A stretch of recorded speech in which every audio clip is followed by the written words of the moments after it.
এই মুহূর্তে আমি এতটুকু বলছি যে আমরা এটা নিয়ে চিন্তা করছি এবং ইতিমধ্যে কয়েকটা স্তরে কয়েক ফোরামে আমরা আলোচনা করে নীতিগত সিদ্ধান্ত নিয়েছি। এখন অবশিষ্ট ফোরামগুলিতে আলোচনা করে সকলের মতামত এবং সকলের বক্তব্য নিয়েই আমরা চূড়ান্ত আমাদের কর্মসূচি অথবা চূড়ান্ত পদক্ষেপের দিকে আমরা অগ্রসর হব এবং সেটা ইনশাল্লাহ আজকালের মধ্যেই।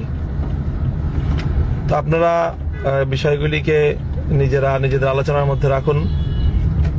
যেই পয়েন্টগুলো আমি গতকালকেও বলেছি নির্বাচন কমিশনে গিয়ে মিডিয়ার সামনে, যে একটি হলো যে একই ধরনের ব্যালট আমাদের আসনে যেগুলো বাতিল বলে গণ্য হয়েছে ঢাকা ৮ আসনে, একই সেম ধরনের বিষয় সেখানে গ্রহণযোগ্য হয়েছে।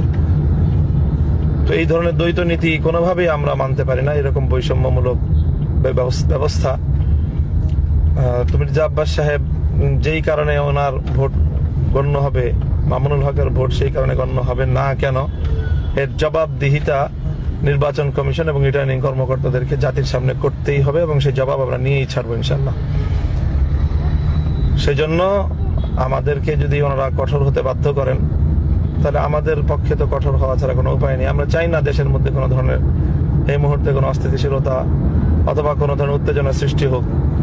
এই জন্য আমরা গতকালকে তাৎক্ষণিক বলেছি, আজও বলছি এবং আমরা লিখিত সকল প্রমাণাদি সহ তাদের কাছে বিষয়গুলো সাবমিট করব। এরপরেও যদি তারা এ বিষয়ে কার্যকর পদক্ষেপ গ্রহণ করতে গড়িমসি করে, তখন আমাদের যা করার আমরা ইনশাল্লাহ সেটাই করব।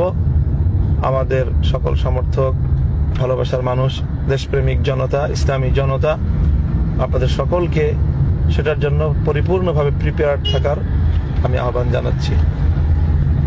আজকে বক্তব্য পর্যন্ত। আমি আবার পরবর্তী যে আমাদের সিদ্ধান্তটা কি নিলাম, কি ধরনের কর্মসূচি বা কি ধরনের উদ্যোগের চিন্তা করব, সেটা আমি আপনাদের সকলকে জানিয়ে দিব ইনশাল্লাহ। আমি আপনাদের সকলের আন্তরিক শুকরিয়া জ্ঞাপন করছি যে আপনারা যে অভূতপূর্ব সাড়া দিয়েছেন, ভালোবাসা দিয়েছেন। সেই সাথে গতকালকে সন্ত্রাসী হামলায় বেশ কয়েকজন আমাদের নেতাকর্মী আহত হয়েছেন, ইনজুর্ড হয়েছেন। তাদের প্রতি সমবেদনা জ্ঞাপন করছি। তাদের সবাইকে আমি দেখতে গিয়েছিলাম।